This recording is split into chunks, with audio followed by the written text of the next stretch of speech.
Welcome back to Kamikaze Overdrive MMA Predictions. As always, I am your host, Scott Johnson, and on this episode of the show, we're taking a look at the upcoming UFC 174 event, which will take place live from Vancouver on June 14th. I'll be giving you my 5 main card predictions on this episode. All of my preliminary breakdowns will be available at kamikazeoverdrive.net. Also, my bet packs will be available. I'm coming off a fairly reasonable 8-3 UFC Fight Night 42 event. Should have been 9-2 because we all are very aware that Diego Sanchez did not beat Ross Pearson. I really doubt Ross Pearson's appeal is going to lead anywhere.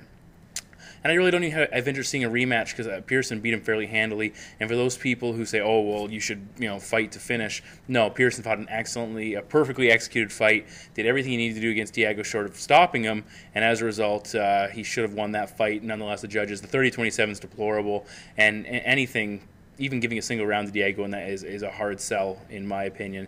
It disgusted me so much I ended up shutting it down and going to bed before the main event, which saw Ben Henderson submit Rustem Khabilov in a fight that kind of screwed up a little of my betting action, as I had Henderson to take that by decision. Khabilov was putting up a pretty good fight up until then.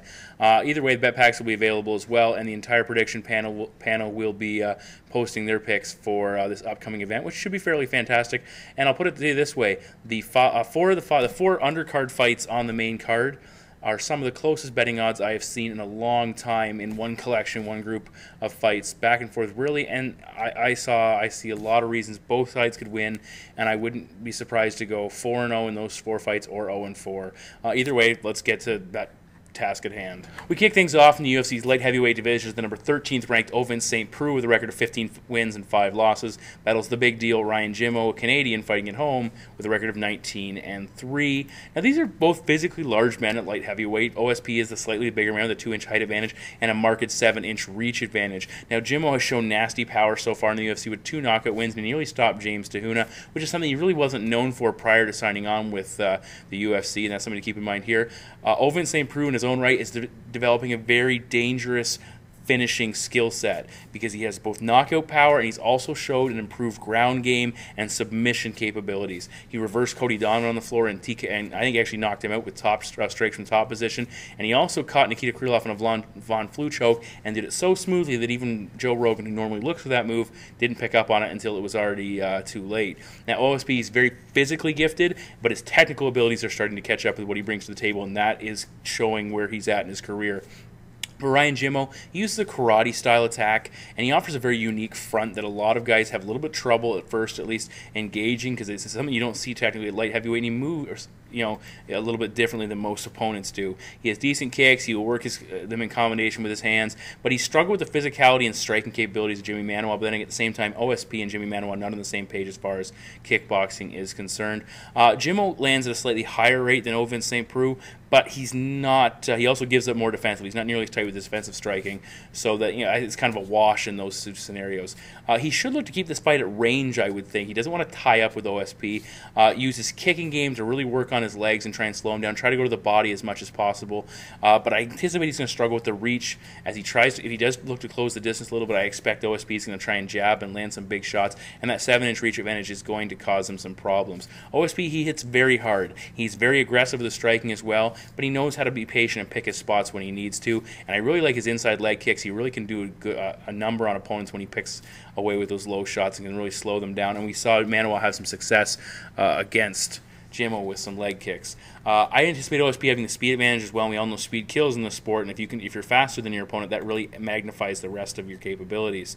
Now, cardio of the former Strikeforce vet, it's a bit of a concern. He seems to slow down in fights, and he's 4-4 overall in decisions, which shows that if it goes to the judges, he's not quite as effective as getting the job done. For Jimmo, on the other hand, 9-1 overall when fights go the distance. He's known for his grinding style. If he can control OSP at distance with his kicks and maybe tie him up and grind him into the wall when it gets a little bit later in fights, that could be to his advantage. Now, again, I said he struggled before with the physicality of Jimmy Manuwa, also with Sokoju pre-UFC, and James Tahuna was able to put him on his back and beat him up there. And that's something OSP will look to probably implement. I don't think Jimmo's going to have much success muscling OSP around. St. Preux should be the faster fighter in the feet. I think he's going to put Jimmo on his back along the wall and the floor when he wants to. The Canadian's very durable, but he can be neutralized. And OSP has an even record overall in decisions, but he's 4-1 in his last 5, which shows he's really maturing his game and he's figuring out how to land those big shots and how to do enough to win the fight without actually finishing his opponent. And this is a tough prediction. As I mentioned in the in the intro. It's very these odds are very close, but nonetheless, my prediction is Ovince St. Preux to defeat Ryan Jimmo by decision. We take a step up to the UFC's heavyweight division as Andrei the Pitbull Arlovski, former UFC heavyweight champion with a record of 14 wins and 5 losses, steps back into the octagon to battle the number 14th ranked Brendan the Hybrid Schaub with a record of 13 wins and just 3 defeats. Now, both guys have trained at Jackson's, which is something that documents they've probably interacted before, being heavyweights and working together, so there's some familiarity there, but more importantly, this is well documented. This is a battle of the chins, as both guys have a history of getting knocked out and have some big numbers there, and the big question is who can land first and do the damage they need to do to get this job done, because I really struggle to see this fight going the distance. Now, there is potential for this fight to hit the mat, and I want to talk about that first, as both guys do have some pretty decent grappling skills. Schaub's a BJJ brown belt despite his troubles with some outside of the UFC competitions, grappling competitions. He's still a BJJ brown belt. 1 submission win, but it was his last fight against Demetrious. He averages 2.6 takedowns at 55%. And we have seen him use a grappling-based attack before. He took down Mirko 4 times in that fight. He took down LeVar Johnson several times and put him on his back. And overall, he's won his last 2 fights because of his ground game. Arlovski, on the other hand, 3 submission wins. He's an international master of Sambo. More than capable of going to the floor as well. He hasn't shown a ton of takedowns in his UFC or Strikeforce career, but outside of the octagon, including his last fight in his home country of Belarus, he certainly did display his ground capabilities. Now, of the two, I would think Schaub was most likely to shoot from distance. That's where he's going to have his success if he looks to take this fight to the floor. Or time Andrei when he pushes forward and take him down like he did against Mirko. For Arlovski, I anticipate him looking for underhooks from the clinch, and that's where he would look to take the ground to the mat as well. Of the two, I would anticipate Schaub being more likely to look for the takedown, but I would not be shocked to see either man shoot when it comes down to it. Now, both men have high takedown defenses. Arlovski 86%, Schaub 77%, so it could be hard for this fight to go to the floor even if guys are looking to score takedowns.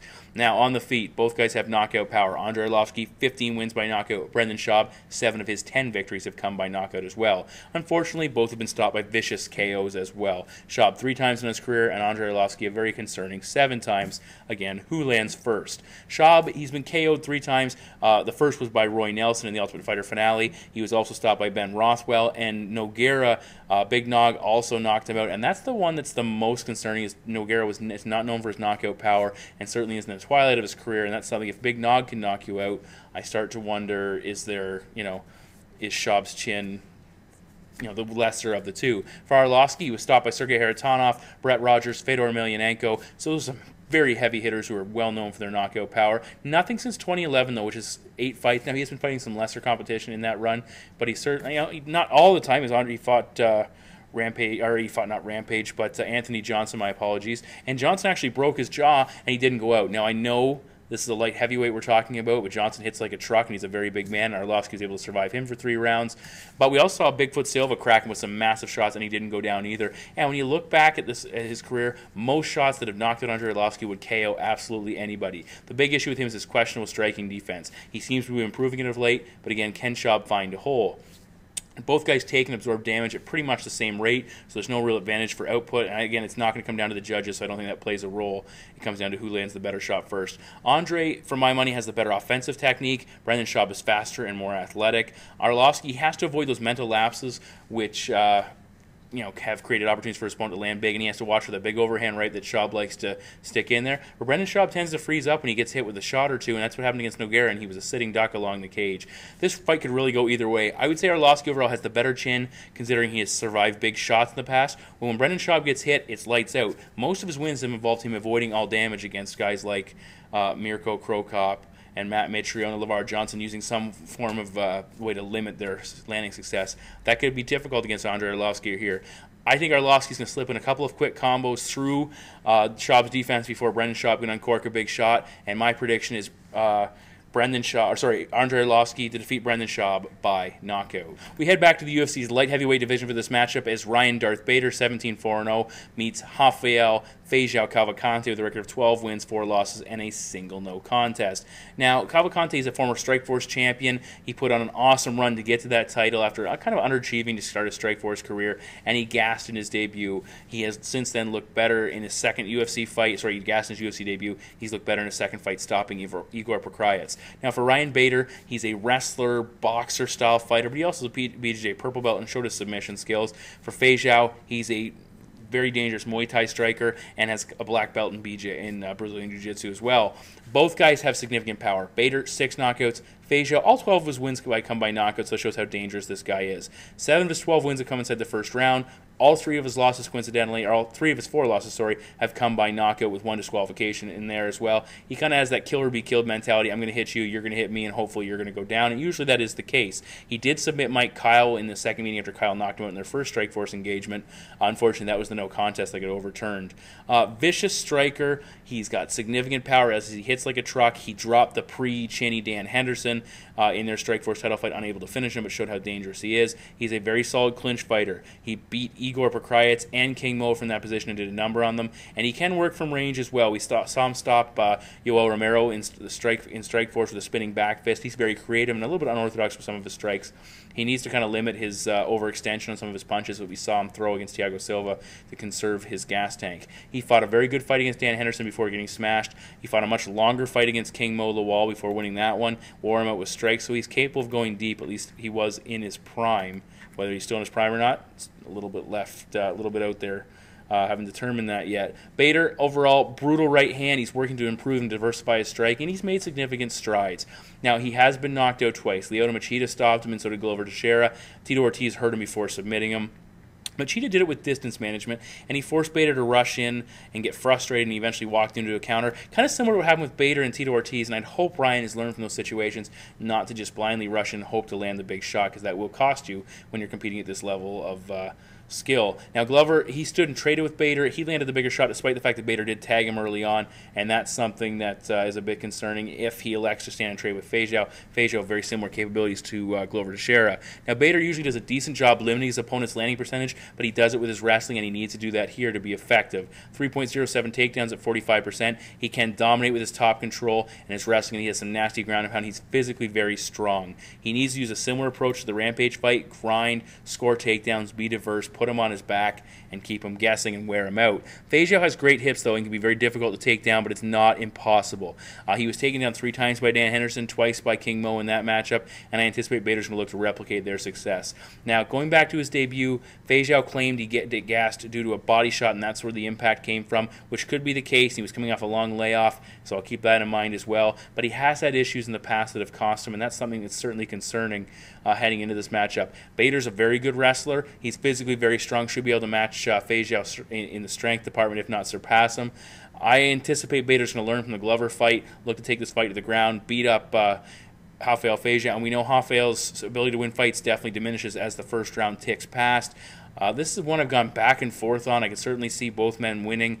Either way, my prediction is Ryan Bader to defeat Rafael Fazio by TKO. Co-main event time, and we're in the UFC's 170-pound division, is the Canadian and the hometown favorite, the number 2 ranked Rory MacDonald with a record of 16 wins and 2 losses, battles the chosen one, number 3 ranked Tyron Woodley, coming with a record of 13 wins and just 2 defeats. Now, this is a very big matchup for both men, as they've talked about the possibility of a title shot being on the line. Even if it's not formally there, the winner of this gets a massive push-up, and the UFC will certainly look to call upon them should the next another title challenger be needed. But it would appear Robbie Lawler probably has earned himself the next opportunity. Both guys have looked very good of late, but they've also had some real stinkers sandwiched in there. MacDonald lost to Robbie Lawler in a back-and-forth fight. He got outclassed in that matchup. But he also won by a lackluster decision against Jake Ellenberg. He got the job done, but a little lacked some aggression and took some heat from that matchup. People are really overselling his win over Damian Maia, who gassed hard in that fight, but Rory did look good, and he's very capable and skilled. Woodley, on the other hand, he blew up Jay Huron and Josh Koscheck, knocking them both out, and he took it an injured Carlos Condit. He was winning that fight. Nonetheless, I'm not going to give him too much credit for stopping a guy who clearly had injured his leg, but he did what he had to do, showing that killer instinct. But he fought Jake Shields not that long ago and pretty much did nothing in that fight, and Jake Shields took an upset I predicted, and that did not look good on Woodley's resume, and they're certainly looking at that fight and kind of trying to wipe that from the history books. Physically, 3-inch height and 3-inch reach advantage favoring the Canadian, which is something to keep in mind as well. I saw Rory utilize his reach effectively in the Ellenberger fight, kept him on the outside, but again, that partially came to Jake's lack of aggression in that matchup. Rory overall is more technically gifted. He throws good combinations, a solid jab. He's got some very good leg kicks, and he mixes up his strikes and diversifies his attack extremely well. He outlands his opponents on average 2-1, compared to Woodley, who gets hit a little bit more than he actually dishes out. But again, he has that power that he likes to rely on. Woodley, compared to MacDonald, is more physically gifted. As he said, he throws fireballs. He throws insanely hard, and he's really starting to find that knockout stride, that capability of putting guys down when he connects since he signed on with the UFC. He hurt and KO'd Josh Koscheck with a couple of very big shots. He blasted Jay Huron, as I mentioned. The Condit fight, again, we're not going to talk about that, despite the fact that he did score the unofficial or the official TKO victory. Everything Woodley does, though, has power behind it, which is great if he can land, and it's very effective if he can score the knockout, but it also creates conditioning issues if he can't put it together. He will need to find a way to get on the inside against Rory, but he's very quick, and he covers a lot of distance with his attack, which can be a major concern against Rory if he can get in there and land those big shots. Rory has been rocked before, and we saw the Carlos Condit stoppage. Robbie Lawler hurt him, but again, Robbie Lawler's on a different level as far as striking is concerned, the combination of power and technique. Ground game could be very interesting, and it could really decide this fight. Woodley's been known to lay on top of guys. We saw him do it against Jordan Meehan and against Paul Daly in Strikeforce. He hasn't done it that much lately. For MacDonald, though, he has some takedown issues. Maya and Pyle took him down twice each, and Maya won the first round of this top game against Rory MacDonald, and that's a major concern here if Tyron Woodley can take him down and keep on top of him. The issue with Woodley, though, is that when he tends to rely on his wrestling, he tends to gas out a little bit. He's looking for takedowns. He expends a lot of energy trying to hold guys down, especially with Rory MacDonald, who has a very good guard, and he likes to slow down. I don't think Rory wants to spend too much time on his back. If he does, he needs to be aggressive and trying to get up and attack and make it an uncomfortable position for Woodley to be in. Rory could actually try to turn the tables and put Woodley in his back here. I don't know if that's going to happen, but we did see Woodley struggle with the size of Jake Shields, and Rory is going to be a slightly bigger man here. Rory needs to avoid the power shots. That's huge. The takedowns may come early and play a role in the first round, but I expect Woodley to start fading as a result after that if he can't finish Rory in the first, which I don't anticipate him doing. When Woodley fades, he becomes incredibly, very hittable.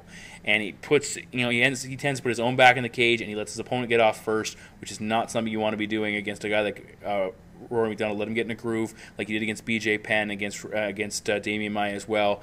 And my prediction for this matchup is Rory MacDonald to defeat Tyron Woodley either by decision or late TKO. In the main event of the evening, the UFC's flyweight title will be on the line as champion Demetrious Mighty Mouse Johnson with a record of 19 wins, 2 losses, and a draw. Takes on the number 4 ranked Ali Puncher Bagautinov with a record of 13 wins and just a pair of defeats. Now, Johnson's coming off a massive win, knocking out Joseph Benavidez in a fight that shocked many people. I had Johnson winning it. You could have given me a couple shots at picking how the fight would have finished, and I would not have picked Johnson by first round knockout over Benavidez. On the other side, the UFC is looking for new challengers in a very shallow talent pool. It's kind of been used up and is still developing and starting to pan out, and that's where Ali Bagautinov, however you want to pronounce it, comes into play. He's beaten 3 guys since coming into the octagon, most notably Tim Elliott and John Lineker in his last 2 fights. So, talented guys, but certainly not the elite of the division. Johnson, on the other hand, he's beat the top contenders, and he's beat them all. Guys like Benavidez twice now, Ian McCall before he actually won the title, also taking out John Dodson, which is quite impressive. Johnson was formerly considered a point fighter. It's hard to consider them that now, but what he did do effectively was he outlanded his opponents, he avoided damage, he scored takedowns, and he was simply faster and had better cardio, and that made him dangerous. Recently, though, he showed improved power and killer instinct, subbing Moraga late, knocking out Benavidez, and he had Dodson in trouble in that fight, landing some knees and certainly pouring it on. That fight had another round. I could see if Johnson could have finished Dodson there. Now, the ability, though, for Johnson to outwork people and outland them, a lot of people, look down upon it. It can be just as damaging and dangerous a factor as a knockout power. If you can't keep up to a guy's pace and can't keep up to what he throws at you, you have to knock him out. You really take away the ability to win a fight without a stoppage, and that's a concern that a lot of people don't really respect, that I certainly think is a good thing to have in a champion. Now, he was hit a few times by John Dodson and hurt in that matchup, so he's far from impenetrable. Dominic Cruz had success putting him on the floor when they were fighting at bantamweight, but Johnson is getting better, and that's the scary thing. Everybody looks at John Jones as being one of the elite. I think Demetrious Johnson is one of the scariest fighters, despite the fact that he's diminutive stature. Now, looking at the Tim Elliott fight against Ali Bagautinov, that fight was a little bit more telling for me. Bagautinov had some trouble landing many effective shots against Elliott. He did enough to win that fight, but the reason was his opponent didn't do enough from his own right, and if that makes sense. Elliott was having a lot of success bouncing around, using movement, and making Ali swing and miss and not land, but he wasn't making him pay. If Elliott could have turned up the heat and landed some of his own shots, I really could have seen him take that decision. I thought it was much closer than the actual result indicated. Now, Ali has power, but he's going to struggle to land it in this matchup with consistency. He's going to really need to make that one big shot count against Johnson. We saw John Moraga in a similar situation, whose striking skills were being vaunted heading into that matchup, not being able to find any success and land that big shot. Either way, the Russian needs to find a way to slow Johnson down, get in a position to use his sambo and wrestling skills, and capitalize on it. But that, again, it's going to be easier said than done. Many have tried. Pretty much everyone has failed, short of Dominic Cruz and Brad Pickett way back in the day, taking a win over Johnson back in the UFC again. But Johnson has come stride since that fight. He's come significant stride since the Cruz fight. Ali's never gone 5 rounds. Keep that in mind as well, as it showed up with John Dodson, who's known for his conditioning. Johnson's gone there 4 times, and he's looked impressive and just continues to fight and push. And his ability to, in the Dodson fight, that fight was back and forth early on, and Johnson just took it to another level and showed his championship caliber and his championship pedigree, and that showed up significantly. Johnson, in my opinion, he's simply too fast, he's too technical, he's too diverse, and his growing finishing capabilities are a major concern for the rest of the division. I think John Dodson is in the future is going to be the biggest title challenger, and an improved Dodson will make this a dangerous fight. But that's not the case here. My prediction is Demetrious Johnson to defeat Ali Bagautinov by TKO. So those are my 5 main card predictions for the upcoming UFC 174 event. Again, as I said, the 4 main card fights under the main event are incredibly close, could really go either way. The odds reflect that. I'm not making excuses. I'm just saying I could go 4-0, I could go 0-4, or 2-2, or any mix of combinations.